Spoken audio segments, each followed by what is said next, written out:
Woohoo! Woohoo! Our names flew in, which I think is a sign that we're live. Awesome. Awesome. Jan, this Very, is very fun. cool. I know this is So like who's going to take the lead on this? We both I love know to I interview feel like it's a people. thumb wrestle.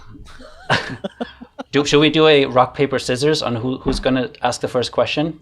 All right, go for it. Uh, with the hold on, we'll hopefully are not having like sync problems. So stick with it, even if you see me doing it first. Okay. All right. We'll go rock paper scissors shoot. Okay. Ready? Rock, paper, scissors, shoot. Oh no. Okay, All right, another Jan, one. I'll just let you go. No one Okay. wants to watch the replay of us doing rock, paper, scissors. Hi, Well, everybody. Who knew? Yet another thing you could do virtually that you didn't think to do virtually. it's actually really fun to do on Zoom where everybody plays against the host, and then until like one person is left. Super fun. But talking about Zoom, this is one thing we'll be talking about today. And actually, a quick side note, Robbie, I think I'm hearing a little bit of an echo of my voice. So I'm not sure if you have headphones that you might be able to use while I Are you do a still hearing quick it? introduction. Hello, hello. I think I still hear it faintly. If anybody's All right. watching this, which I think I see someone is, let us know if you hear that echo as well, so we can see if that gets better with headphones. Not a But problem. Robbie, who's over here, and me, we both have been basically building a business being on Zoom for almost like every day of the week in the last year. And Totally. there's a lot of things that we both have learned, but a lot of things that we've watched happen. So there's lots of stories to share. And one of the themes that we wanted to give this conversation was calm in the chaos, because things always go wrong. There's always something that happens, but having the confidence to be able to figure it out and keeping your attendees, your participants, your clients also feeling confident that you are going to figure it out is a huge, huge skill. So before we get into some questions that we have prepared, I think it's a good chance to do a bit of an introduction and hear what has happened since the beginning of the pandemic. Like, if you could give us a little bit of an intro, Robbie, of what were you doing before and how have you gotten into this new role as a Zoom producer?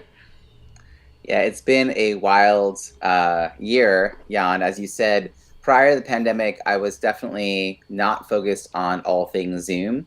In fact, I was teaching people how to network at conferences, and I wrote a book on that topic, did a TEDx on that topic, and really spent over a decade speaking about what that world was like. And it just it kind of always went away in March. Like there was no at anymore. And I was really struck with this question of how do I show up and add value? And if my expertise was eye contact and business cards, shaking hands and body language, and that wasn't relevant, how do I show up and add value?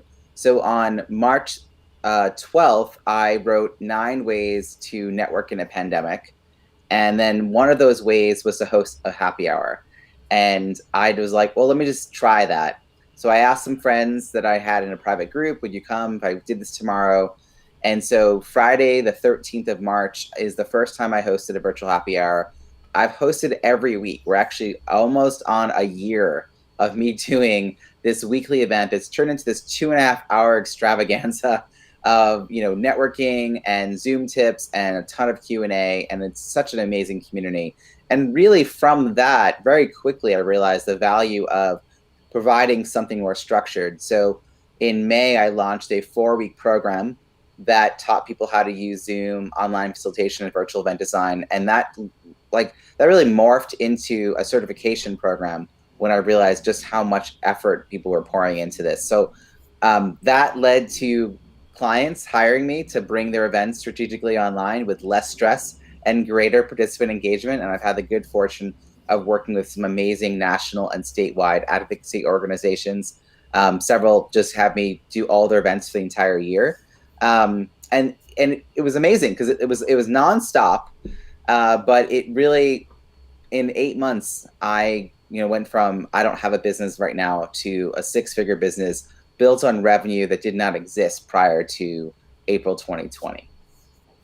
This is so amazing to see or to hear your story, because it's so similar to what happened in my life as well. Like the idea of basically building a completely new business, but also like all the skills that you learned from like networking events, you were able to apply in a different way in the virtual space, right?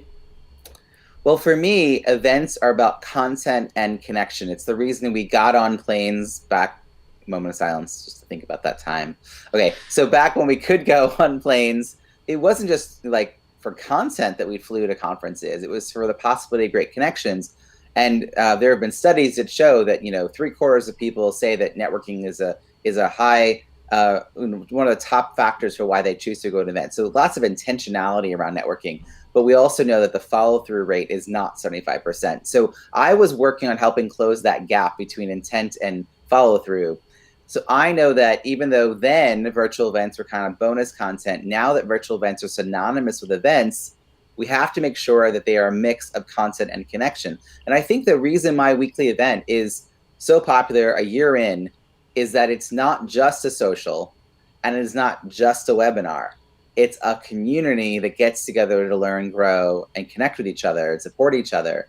And people are just craving any kind of real connection with another human being. I always joke that what I loved best in the early days was that I had a chance to talk to people that I wasn't responsible for feeding. Like the only people I talked to other than this community for a few months was the people that like were in my household, i.e. my kids and my wife, who were like, when's dinner? So I think that my focus really was about engagement. And the truth is the message didn't change, the medium did. Yeah. And I love that you bring up connection, because that was like all my world was around. How can we facilitate more meaningful connections? I used to run in-person events and workshops here in Toronto, really helping the people who felt like they didn't have a strong social network, or maybe they just arrived in the city and they didn't know how to make friends. Like that was one of the events that I was the most excited about. And even before I ran them indoors, I used to rent a fire pit in the park, which you can do here in Toronto, and we would gather around the fire and we would like burn things and have these meaningful conversations.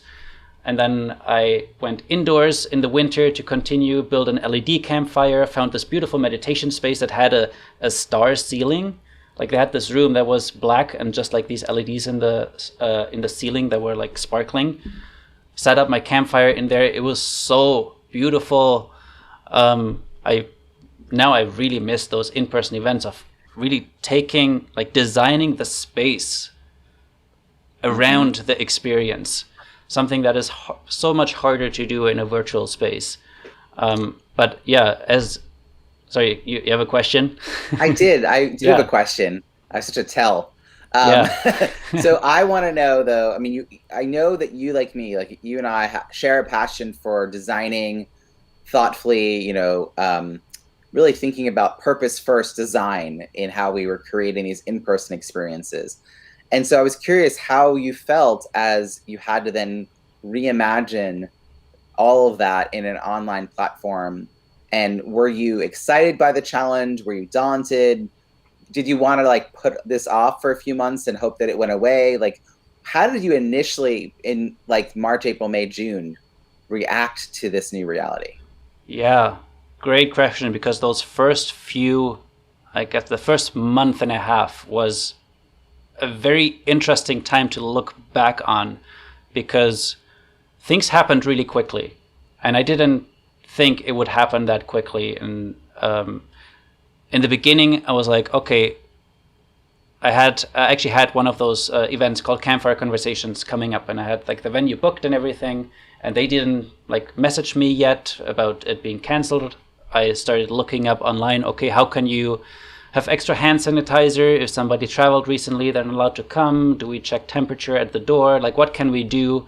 One of my favorite activities includes lots of high fives. I'm like, okay, fine, maybe I'm not going to do this one. But I was still thinking, okay, it's going to be possible to do it in some way, shape, or form. And then once it was clear that it's not going to happen and my venue canceled the booking, I'm like, okay, well, then I can't do anything. I just have to wait until this is over.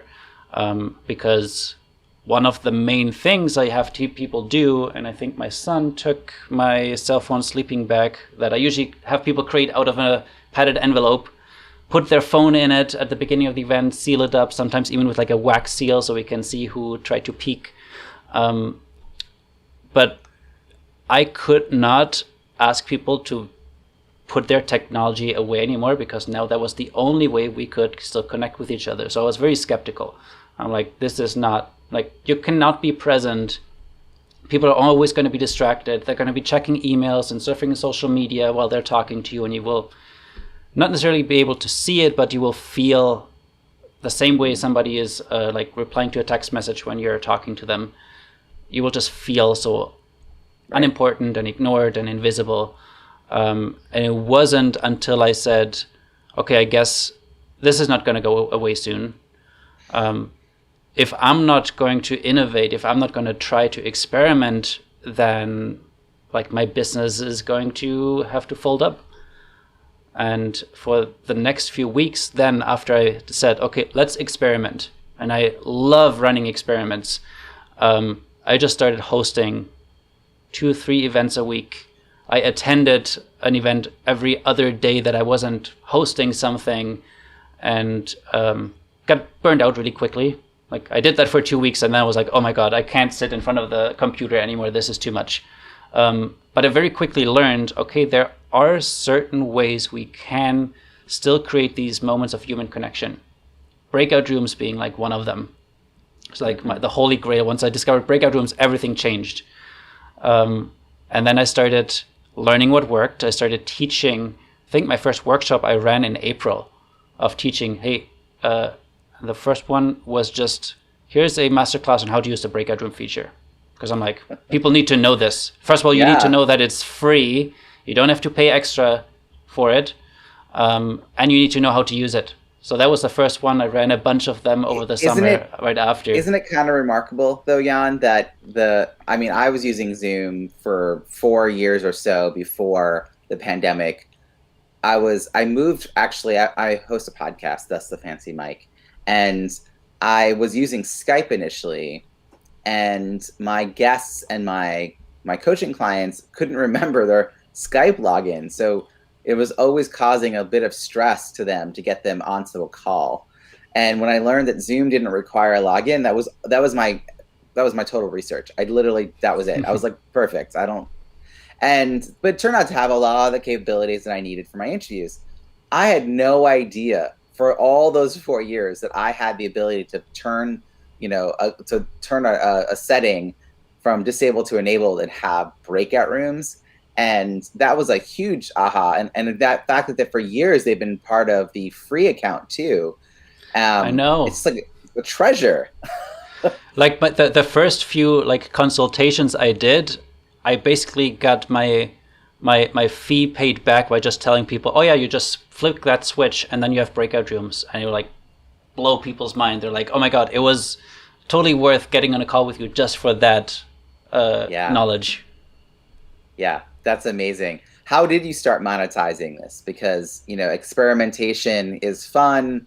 I don't charge for my weekly event because it's been the best referral, lead generation I've ever done. But how did you start to think about the monetization of this new medium? I started experimenting with different pricing models. Because I was in this experimentation phase, I'm like, first workshop I did was free. I had like 100 people sign up. There was a wait list.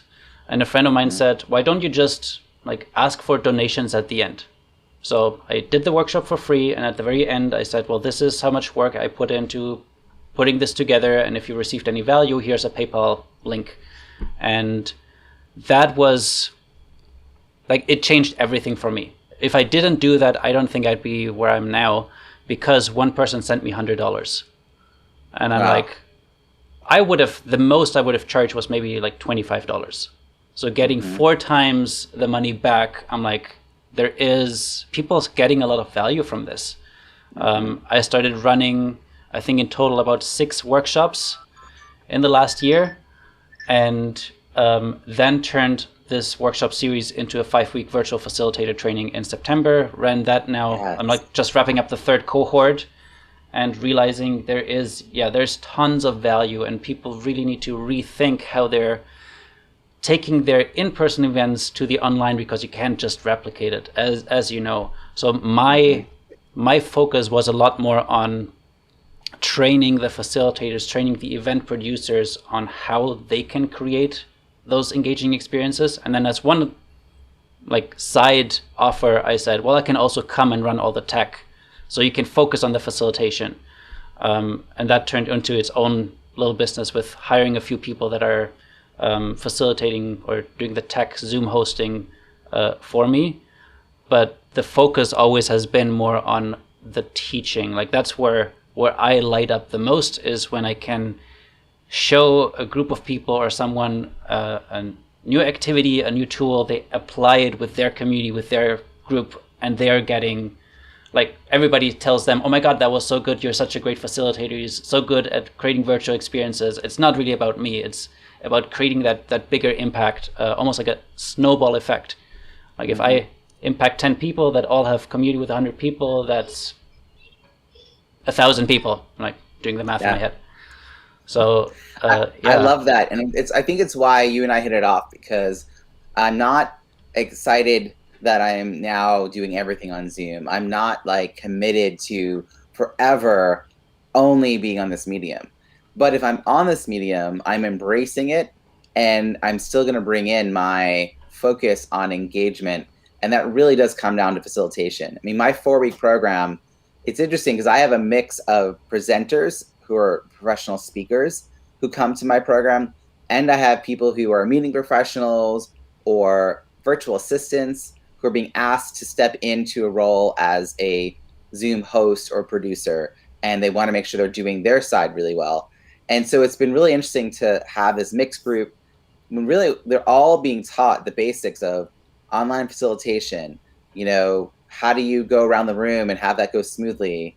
Like, how do you use these tools? And one of the things I probably stress the most is accurate and specific instructions. I don't know how many times people are like, go to there to your top right, go to there to your top right, and like they're pointing to the top left. And I'm like, oh, that is not helping your community understand what's going on when you're like doing this the whole time.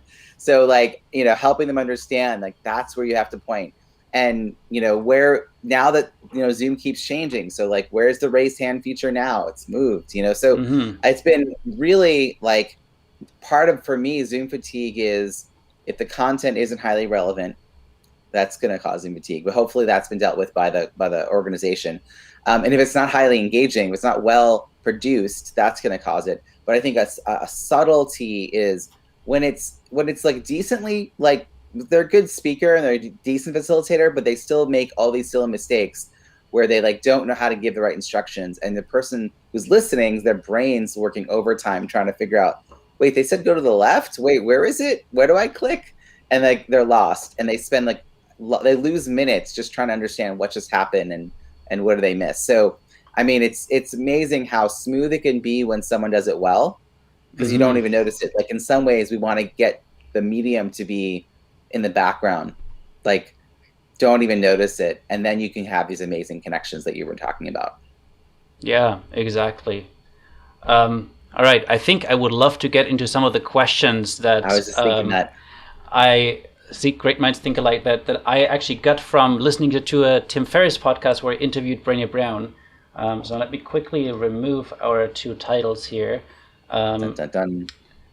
Do you want me to just pick a question? Is there a certain question that you want to go first? Go for it. All right. I would love to talk about this one, because I feel like it's, as we're talking about all the change that has happened in the last year, maybe there's some good stories here. Like what is, and maybe I'll have you start and then I'll share my answer to the story, but what's one thing that you've changed your mind on based on like virtual facilitation, hosting virtual events, all of the topics that occupy your day-to-day? Well, okay, so I have 2 ways of answering this. One, I want to talk about a feature that I changed my mind on, and then I'll talk about sort of how this impacts the way I work in the world. The feature I changed my mind on is waiting rooms. When I first got started, I didn't really see the point of them. I wasn't interested in using them, and I had this weekly event, and I would just get there early, and if there were people early, like we would hang out, and it was fine.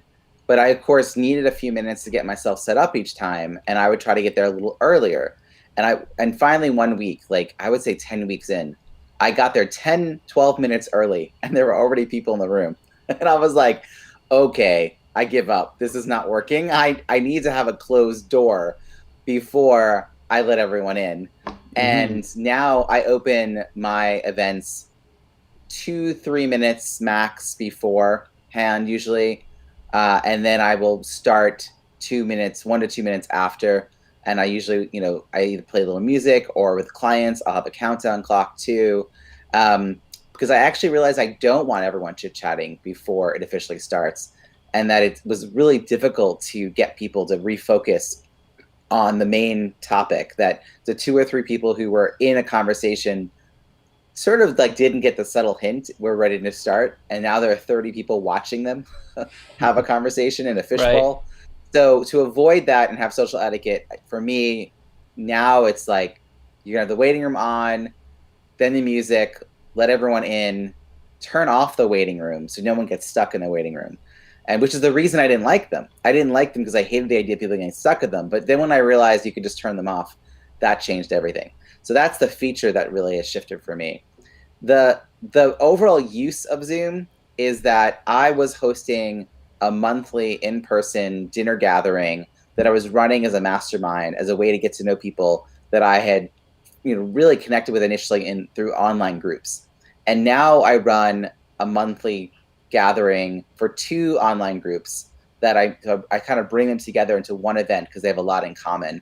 And I don't want to give that up. Like, I think that as much as I would love to go back to hosting dinners, and I will go back, I still love that, I'm not giving up this because not everybody lives within an hour's drive of where I do. And you would never be able to come if it was just me hosting dinners in my own area. So I think the main change for me is how I network has really expanded. Instead of it being all these one-on-one calls, which I used to do so much of, now I feel like I probably tip the balance doing more group and community calls than I do in a month than like the one-on-one calls. I've really shifted that energy, which is great for my schedule, which is great for community building. And it's like the first call, one-on-one. But after that, come into my community, and then we can always do another follow-up one-on-one as we get to know each other. So what about you? What is the big thing that you've changed your mind on? Actually, before I tell you mine, I wanted to comment, isn't it amazing how, like, especially for me, the audience that I've built is now all over the world. Whereas before I was focusing a lot of my efforts on locally, and now thinking that at one point we'll be able to meet in person again, I'm almost having a little bit of a hard time doing an event only in person because it would exclude all the other people that also would benefit from this. Right. So I don't think I'll be going back to just doing in person anymore. Like, virtual will be part of everything that I'm doing. Because I can't let those people down that now I've built in this community. Mm-hmm. Fair. One thing I've changed my mind on was other platforms than Zoom. So as you, I've been using Zoom for years, then only discovering the break room feature and it changing my mind. And they were really there in the beginning as like the main thing that everybody signed up for. Then there were the huge privacy issues, and a bunch of organizations, companies banned Zoom from being used for their communication, for their events, for their meetings. And I said that I will never host something on Microsoft Teams or any of the other platforms. If they don't allow Zoom, it's probably not going to be a good fit. Same thing, and like, they've innovated a lot, and I, for the first time, co-hosted a 2-day summit on Microsoft Teams last week, and it was less of a disaster than I thought it would be, but it also was really, really challenging. So I'll be putting together a video probably next week on the things that I wish I had known from switching from Zoom to Teams. Lots of lessons learned, but That would be a really helpful video for a lot of people. I know, because oftentimes when you're especially facilitating or you're working with organizations, if they still don't allow Zoom, you have to be able to use other platforms, and Microsoft Teams being one of them. But I've also explored a lot of the platforms that have come out or really grown in users in the last year that just move away from the kind of Brady Bunch grid or presentation style where you can choose your own adventure. You can move around freely, like Gather Town and Kumo Space and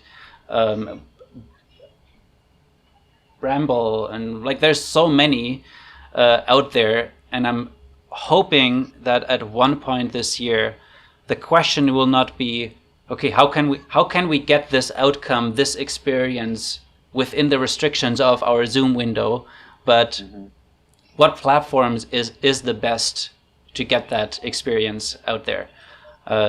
So that's something that I'm slowly shifting my mind on, and I don't think we're really there yet, because a lot of the platforms are still quite buggy, or they're only for like smaller groups. Yeah. And sometimes just switching from one platform to another, like Zoom still does a lot of things really well, and you have the app on the phone and you can join via your computer, and it's quite stable compared to others. I'm not there yet, but I'm slowly changing my mind that I want to explore other platforms as well. This is such an interesting question because, I say that I'm a virtual event design consultant, and that is so that I am open to having conversations around things that are not just Zoom. But I'm an executive Zoom producer. That is the platform that I am expert in and really have researched and stayed current with. It's really hard to play with these other platforms because I don't own them. Like, I don't own a Microsoft Teams platform. So the handful of times that I've had an opportunity to be on these other platforms, it's always because someone's inviting me to speak. And then I discover like Microsoft Teams and Google Hangouts just happened. I was in a call on Google Hangouts. When there's two people on Zoom and you narrow the window, the person you're speaking to goes on the top automatically. And so they're closer to the camera. Both Teams and Google Hangouts does the opposite. And the only way to see the person closer to the camera was to pin them in Google Hangouts and therefore not see me at all, which is not like, I mean, I know some people prefer that, but that's actually doesn't help me. So it's just sort of funny that, and then they're really big on my screen and not close to my camera either. So it's just like little things like that. And like the fact that Teams has when you share your screen, your PowerPoint, the people's cameras, the handful that are still visible are on the bottom. Again, yeah. If I want to see audience reaction, I've got to look down and then look up. It's just like little things like that. If they could fix that stuff, and they add breakout rooms, which I know are like those are coming onto these platforms now, that's where I think things will shift. But it's so funny to me that all this time in, like some of that is still there. Like some of those little buggy things that to me break engagement. Like it's just like making it really hard to do a good job being welcoming and facilitating. But I don't know that I can be a renaissance man around platforms. Because the reason I think that I could be useful in all platforms is because facilitation online matters, and it doesn't matter what platform you're using. Facilitation is really helpful to understand, and that's where it's useful. But then, like you said, some of these newer ones, I had some folks come and present on a version of like a gather.town.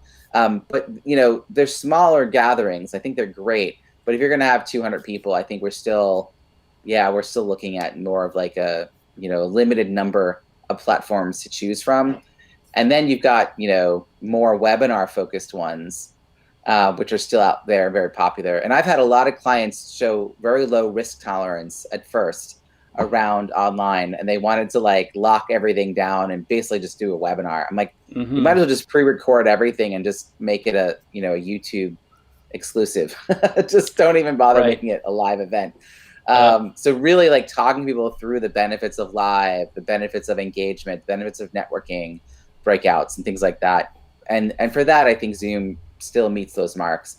And, you know, now that people can choose their own rooms without making everyone a co-host, which was the workaround for months, this sort of added to me even more what I love about it. Yeah, they're definitely innovating. So are some of the other platforms. I'll share more about some Microsoft Teams workarounds and things I've discovered. Like I said, it was much less of a disaster than I initially thought. Although a lot of things went wrong, going back to our original theme, like we're able to stay calm. We did a bunch of testing beforehand. A lot of the times there were 2 tech people there, like me and another person, because you almost needed 2 people because things were so slow in switching windows. I needed one person to do one task and another person to do another task. So definitely not the most user-friendly, but we made it work. It was possible. Yeah. Talking about engaging and interactive, we've been talking for about half an hour, and I think I can see that there's 3 or 4 people watching. Hey. So if you are watching, I would love if you left a comment on the YouTube video, and if you have any questions around virtual facilitation, virtual hosting, about Zoom. Ideally, you're not going to ask us, how can I do this on Zoom? We're not going to like screen share and do tech tutorials. I think both of us have a lot of videos on our channels, which you can follow. We do a bunch of screen shares. But if you have any questions on how to stay calm in chaos, how to make sure that you're prepared when things go wrong, maybe we can talk about that a little bit. I actually love to jump in there, Jan, because I've been thinking a lot about improv. And I have not been trained in improv, but, you know, as a professional speaker, having to handle, you know, comments from the crowd, handling Q&A, like I've got the reps doing that, and you know, was sort of taught yes and years and years and years and years ago. But I really think that being calm in chaos is what I'm hired for, like more than anything. I mean, other people could be technically good at their jobs, but I unmute and will hop on air if needed. I will become the backup MC as needed. I will make sure there's no dead air time. I will on the fly like make decisions about schedules and handle tech issues and keep people laughing. And it's always like this improv response to what's happening in the moment. And I'm curious what your background is in that space, and if you have seen also like the influence of improv in the work that you're doing. So I have an interesting story about improv because it actually has become part of my life philosophy. So I've taken some improv classes a couple of years ago, and it really helped me overcome a big fear of mine, which is being the center of attention. Like, I would not be comfortable, like growing up, to be standing in front of class giving a presentation. Like, I really had to challenge myself, and I did that and learned from it, but it wasn't really until improv pushed me so much out of my comfort zone, like on a repetitive basis, like every week, every class, I knew I'm going to be uncomfortable. Yet I still said yes. I still just did something, and I learned really quickly, you don't have to have it all figured out. Like there's so many lessons in it, like around perfectionism. Like, it doesn't have to be perfect. A lot of times when I facilitate, I tell myself or remind myself, it's more important to be present than to be perfect. To be able to adjust when things are happening, to comment on what is happening, even if it's not working. And maybe talking about how I used those improv skills in tech disasters on Zoom. I was teaching one session that was supposed to be all about, here's how you run your tech, how you have better video, how you use all the Zoom features, and how to troubleshoot when things go wrong. That was the session. And the day before, I'm like, ooh, let me try something new. Let me plug in another camera from the back so I can show like an over-the-shoulder view of my setup. But that one extra camera in my USB hub just made everything start to fail as I started facilitating. So first, I was using an iPad as a second screen because I didn't have a second monitor yet. My iPad started turning off, stopped sharing my presentation every 5 minutes. after like the third or fourth time, I'm like, okay, this is not working. Let me share my presentation a different way. Then my microphone started turning off. I'm like, okay, let me grab my earbuds, let's plug that in, and let's continue. And I think that day I made a post right after on Facebook saying, oh my God, this was so horrible. I let everyone down. I feel so like I'm an imposter because I was supposed to teach them how to do things right, and yet everything went wrong. And then there was this flood of comments from people who were there in the session saying, no, this was the best lesson you could have ever given us. The lesson of when things go wrong, you have a plan B and you stay calm and you just continue. You don't let it throw you off. And it was like 10 or so comments that basically had that same message.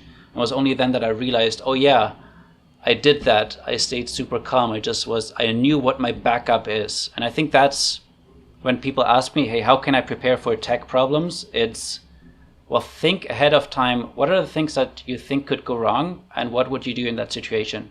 Like, what would you do if your microphone stopped working? What would you do if your internet cut out? What would you do if power went out? Like knowing, oh, well, our internet goes out, I will check the phone number that you can call in and you'll just call in via voice. At least I'm there still able to communicate. Or do you have a co-host that might take over and you brief them? If anything happens, just send everyone to a breakout room with a question for 5 minutes, and hopefully by that time I'll be logged back in. All of those things I think are good to just think through or talk through with your team, so when it happens, you're prepared. Yeah, absolutely. And I do think that it is that forethought. I remember early on in the pandemic, people were really into doing like these cool interview things where people had to log in on their phones, and then turned out that it had a lot of feedback, and so then people would go running around their house looking for their iPhone headphones because the headphones they had at their computer didn't fit into their phone. And just like you're like there for an interview, and like 10 minutes was tech problems that were not resolved before they went on air. And we didn't think there was a problem with feedback when you and I were doing pre-check. And usually there isn't, because this microphone doesn't really pick up a lot of external noise. But when you were like, oh yeah, I'm hearing a little bit, I was just like, grab my headphones, put them on, plug them in, right? Like even though I wasn't going to wear them, I had them available. And I think it's that kind of forethought that calms you down. But also, I think it's like a human thing. Like I just not trying to be above people when I'm doing this. I love that you actually demonstrated for all those people how to recover gracefully. Mm-hmm. Because that's the best lesson ever. Yeah, actually, I can see Gene, who was there when it happened, is watching, saying that I've done an amazing job of showing what to do and what kind of things go wrong. Going back to the whole idea of experimenting, I mean, I love in my trainings to tell people when things go wrong now, to turn it into a lesson. Like, hey, this is a teaching moment. I was supposed to do this and it didn't work, so now I'm going to do this. I'm just going to talk people through it. And every single time, people are very appreciative and patient, and like they get it. Things do go wrong. We've all been there, I think, in the last year. So there's a lot of empathy, I think. So I want to say that there is a lot of empathy, but I think they were also reaching a limit now, a year in, to what kind of mistakes people will tolerate and be patient about. And one of the ones I think we have to be more prepared for are the settings being correctly enabled. Mm-hmm. And I mean, I actually give away, a PDF and a video about this, robbiesamuels.com/Zoom settings, because it's great, because Gene was asking about a PDF in the comments. So yeah, but this is at least the Zoom settings, because if you're trying to make a gourmet meal but you don't have the ingredients, you really are not set up for success. If you're trying to have a fantastic virtual experience but you don't have certain things enabled, then disaster, right? So I have been in there was two trainings that I went to early on that different organizations hosted around how to use Zoom. And I was like, oh, great, let me go and learn a little bit more.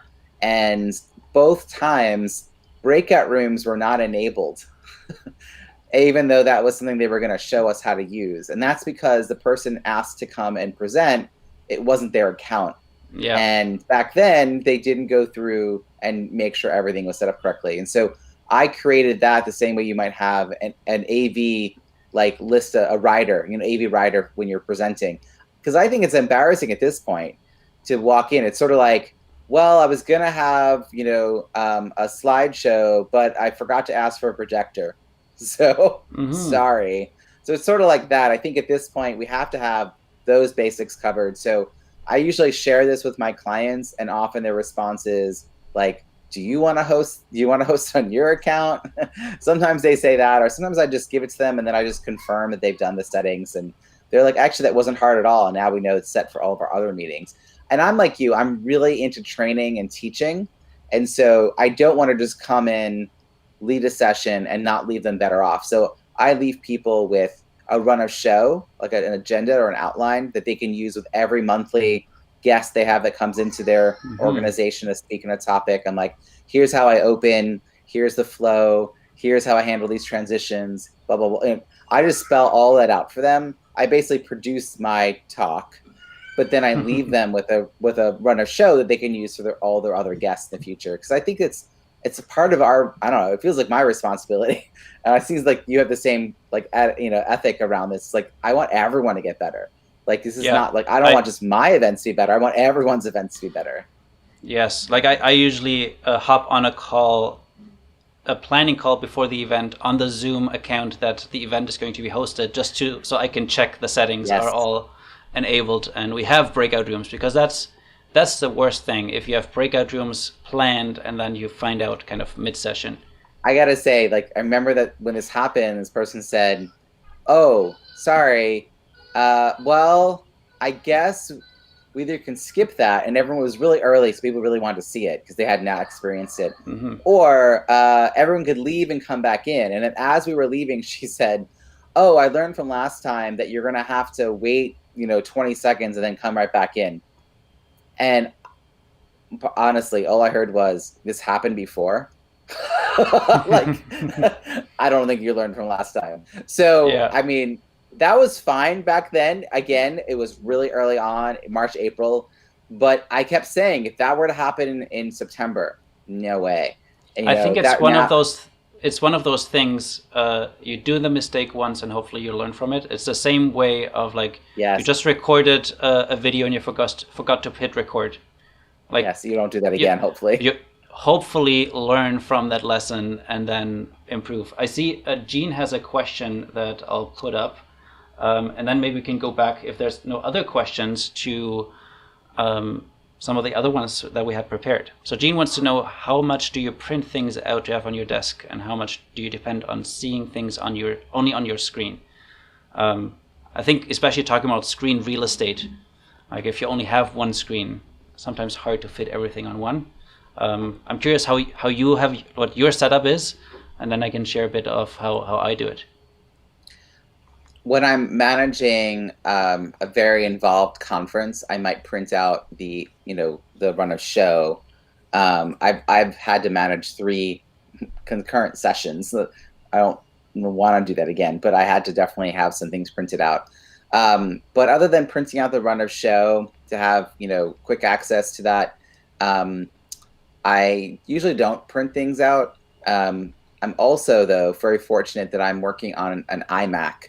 So a Mac desktop computer, which has a lot more real estate. And I just this year, after almost a year into the pandemic, added a second monitor, which I don't even need, because like I've learned how to operate within the context of this one screen. But I'll put like my music on that second one so that I can quickly get to it and it's not hiding behind things. But I think it's just like it's being clear that, like, first of all, Zoom should not go full screen. And there are some settings that you can do in your app to make sure that doesn't happen each time you get on. But, making the Zoom screen tighter, because you don't really need to see everything. And then, you don't have to see all your slides. You can kind of cover up some of that. So you only need to see that your slide advanced and be able to click to advance on it. But just being really clear, the thing that you probably have to see more than anything is your notes, if you're using notes. And then positioning those notes like right up and underneath your camera, so that they're on a separate document. It would be my suggestion. So playing PowerPoint in window, or Keynote in window, or Google Slides in window and not full screen, and then, setting things up, and you can still see your, I think it's important to see participants so you get a little bit sense of their reaction, but it's much more important to have your notes up high.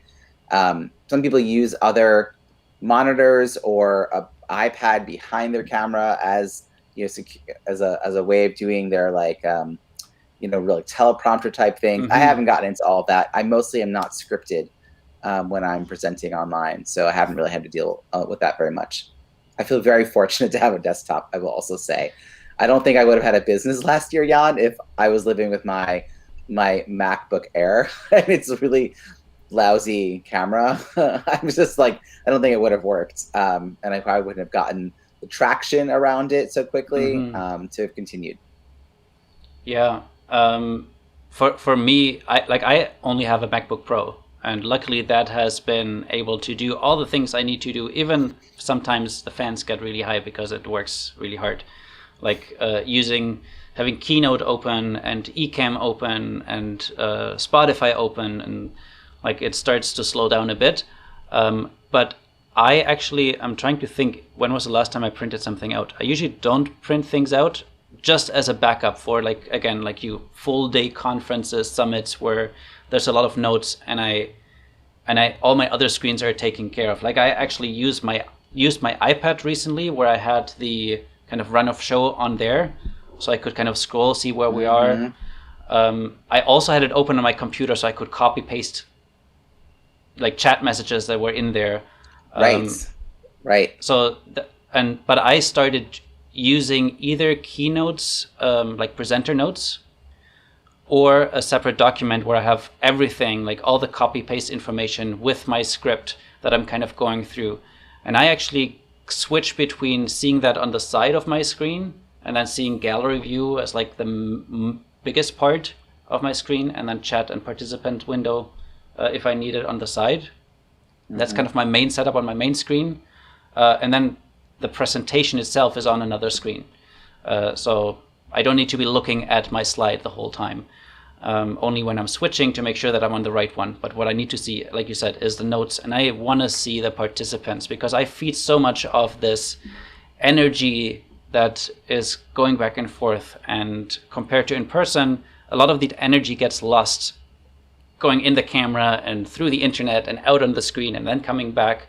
I find it's more important to not only look at people, but ask them to engage and participate. Like, give me a head nod if that makes sense. Give me a thumbs up if you're ready to go. Right. Like all those little micro engagements I use like every couple of minutes. And I like to call people out too. So one of the things, just before I mention that, one is if your PowerPoint is, if you only have one monitor and it takes over your whole screen, then you can't do any of this engaging things. So that's where either having a separate monitor or playing in Windows so handy. But the other part is when you do share your screen, at first the default is you only see yourself and 5 participants. But there is a way to see, I think I've seen up to 24 participants, which is basically a full screen of a gallery view. And then if I'm saying something and someone's nodding, and I can see a lot in my periphery. So even though I'm like been staring at the camera, you're nodding. So I'm like, oh, Jan gets it. Like I'll just say something like that, and I usually get a big smile. And if I do that, that's kind of what I did to cultivate the community for my Friday event. And now there's just like, I would say half dozen, 10 people that if I like send a comment their way while I'm presenting, they will give a huge reaction, and it just brings everyone's energy up. And I stay in gallery mode the entire time for that weekly event, because we really are building community.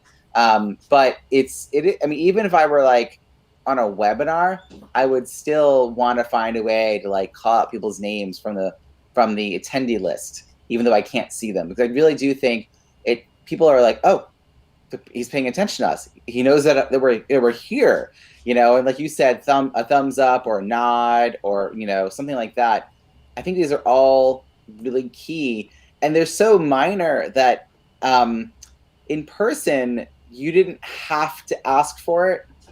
But in person, I remember one of the things if someone was like starting to fall asleep, because I always be in the afternoon for these long day conferences. I always tend to be the afternoon slot right before the end of the day, and so it's a long, tiring day. I would call on the person sitting next to the person who was starting to doze off. And that close call would wake them up. Oh yeah. Without embarrassing them, without calling any attention to them, they'd be like this the rest of the events. So I would walk towards the audience and away from the audience, and like I think we're just figuring out how to play with that kind of facilitation and presentation style, but using the virtual. And there are new tools that we can use here that we can't use in person. So it's kind of a give and take. Yeah, I'm actually curious how it will look like when I facilitate in person again. If I probably will be so in the like asking people to give me a thumbs up, give me a head nod, if that makes sense. I probably will still continue doing that. Will be funny to see. I'll hand out like emojis to people as they're coming in so they can hold them up on paddles, or I don't know. We'll try it. It's the funny thing of I've spent so much time in the beginning of the pandemic trying to recreate the things we do in person in the virtual space, that I'm thinking, you're gonna make me cry. This is so funny. Like going back to in person, we'll try to recreate the things we did online. Like, how can we recreate a chat? Like, is everybody going to get a piece of paper and then like we're gonna everyone run over to the poster board on the wall and write your thoughts. Don't worry about interrupting the speaker. Yeah. Oh my gosh, it's going to be very funny. Awesome. We had another question in there, didn't we? Yeah, there's two more questions, and I think we're getting to the end of our session, so maybe we'll do this as like a speed round. Okay. So first question, what is something weird, fun, or stupid you like to do?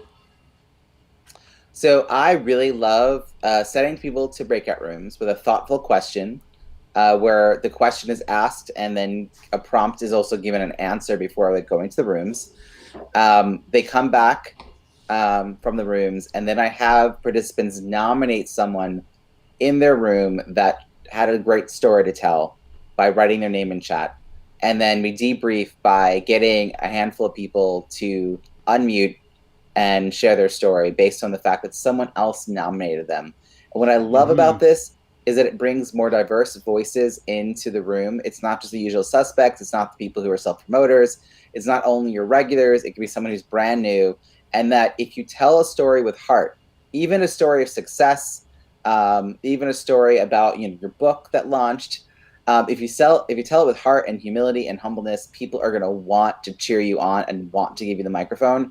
And so we've been able to, as a community, celebrate each other in a wonderful way. And I love that as a debrief method. It's been so much fun, and I've used it in so many different settings with my clients, with my own events, and it just, I don't know, it shifts at something, and it's a thing that would be hard to do in person. It's one of those examples that I'm not sure how I would pull off that particular, like, okay, now who do you want to nominate, like, and then get an order and then call people up. Yeah, it works so well though. Yeah, nice. I think when I was reading this question, I was thinking about something completely different. But I'll like, the one thing that came to my mind is, as you probably know by now, I love to experiment. So yeah. At one point I'm like, I need to find different things how I'm ending a Zoom call, because it's always a little bit awkward. Like that, okay, bye everyone, unmute yourself, give a wave and say goodbye, and then waiting until everybody's gone, people finding the leave button. I always thought this is an opportunity to do something either fun or weird, or just find a better way to end it. One of the things I did was I would start playing some music, and I have this game where I have people guess the movie soundtrack. So I can't play it now because YouTube will probably flag this video for it, but I would play a soundtrack from a very popular film that includes very big dinosaurs. And if you've seen that movie, the soundtrack, it just fades up really slowly until you get to that main theme, and then everybody usually knows what it is. I tell people, okay, lean in, listen really closely. Once you know the movie this song is from, pretend to be the main character or one of the main characters, walk around your room and then after like 30 seconds, I might even put a countdown clock on the time, I will just end the call. So people will be becoming dinosaurs and walking around in the room, and at one point they're just going to disappear and the meeting is gone and they're standing in their room like, okay, this is weird, but oh my god, it's really fun to again have people leave on a high note. I always want to end leaving people in a like fun, exciting I feeling. just re-listened to Art of Gathering, and that was one of the points that she makes about endings being just as important as beginnings. And I was like, oh, you know, I really need to give more thought to my endings, because I agree with you that it really can be sort of like a fade. Transitions to breaks seem easier for me, but yes, transitions to the end I can give more thought to. I don't know if I can replicate your dinosaur dance, but that's awesome. I love it. I also have one other one. If I'm just leaving, hold on. I did two things. I'm gonna remove you from the screen for a second, but one of them is I created my own little emoji. If I just want to kind of quietly leave, or if I want to announce that I'm leaving, I created this one where I'm just gonna get covered in waves, and then it's just gonna fade out and I'm gone. Hold on. Now I need to find where to bring you back. Hold on, my buttons disappeared. There we are. So that's just awesome. Another way to just go like, oh, that's what's happening, and then usually I just leave before they're able to say anything. Yeah. All right, we got one more question, and maybe we can take 2 minutes on just what is something new that you're excited about. And maybe this is also something that people can go to some place to learn more about, I'm guessing. Well, the thing that comes to mind right now is the fact that Zoom now has the ability to do live captions and live transcription and download transcription, and it's no longer only for people who have enterprise Zoom accounts. I know it's available for anyone with pro level and above. I don't think it's available for free. Do you know if it's for free? I actually had another comment on one of my videos where I show this today, where they ask that they can't see it, and I have a feeling that it isn't for free. So that's why I know they use Otter.ai for the transcription, and I assume that the partnership is something that Zoom actually pays. Well, I have to say though, $15 a month to have access to Zoom, plus have access to this, so many uses. Of course, accessibility, being able to have the live the live captions at the bottom of the screen. Then there's if I was doing an interview, we could immediately have the transcription available and AI available right after. It's just so wonderful in so many ways, and it's wonderful that we now have access without having to be part of an enterprise plan. Because I've actually chosen to not be part of an enterprise plan. I have access to one, but I want to be able to experiment, like you said, with what I do and how I plug things into my account. And it's a lot harder to do that when you're part of an enterprise plan. What about you? Yeah, I think yes, I lost my thought. New thing I'm excited about is over the last 2 weeks, one of my team members, Sherry, and me, we put together this participant's guide to Zoom. It's like one page on my website that basically has tutorials on all the things I wish my participants knew before they join. And usually it I always write at least a paragraph or two, like, here's the settings, here's how you update, go to this support page on Zoom's website. And over the last months, I started putting together more and more tutorials, and I just put everything on one page, including like a cheat sheet PDF where it's like a couple of pages just explaining this button does this, this button does that. Here's how you turn on annotations. Here's how you choose your own breakout room, because it's still not very user friendly. Not at all. I just did a video about that. Yeah, I hope that I don't have to update this guide so often, because Zoom is going to change things. But my plan is to keep it up to date so I can use it to send out myself, but also anybody else that is hosting events. You can just link to that guide and have people refer them to it. So that's going to be shared out tomorrow. So I'm really excited about that because it was a lot more work to put together than I thought. Awesome. Well, I can't wait to see that. You create great content. I mean, I've got over 50 videos talking about Zoom technique and best practices and strategies on my YouTube channel, and I've been really admiring the stuff I've seen you put out on social media. And I'm excited that you're going to come and do a demo, a guest demo spot for my No More Bad Zoom virtual happy hour that's coming up really soon. So we'll get to hear about Ask Deep questions, your card deck, but also all these great facilitation ideas. I think there's a lot for us to dig into. 20 minutes will be just like a taste, and then they'll be hooked. They're going to want to follow you and learn more about what you do. Yes. Hold on. I'm trying to do something super smooth here, and I'm not sure if it's going to work out. Let's see. Now it says it's converting. That's not a good sign. Oh, there it goes. I will put this... Sorry, it's in the middle of the frame. I couldn't move it fast enough. But once we're done here, I will make sure that at the end there's a link to connect to your channel, to Robbie's channel. So make sure you subscribe, and then I'll put mine as well. But you're watching on this, so if you're not subscribed yet, you can subscribe to that too. And last question, where else can people find out about all the amazing things that are Robbie Samuels?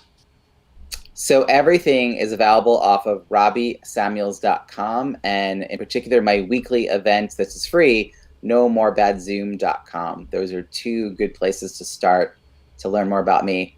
And thank you very much. Look at that. And if anyone is on LinkedIn, I share original content 5 mornings a week, and I share content written by my community. It's actually no plural there. No More Bad Zoom. Yeah. No More Bad Zoom. Okay, good.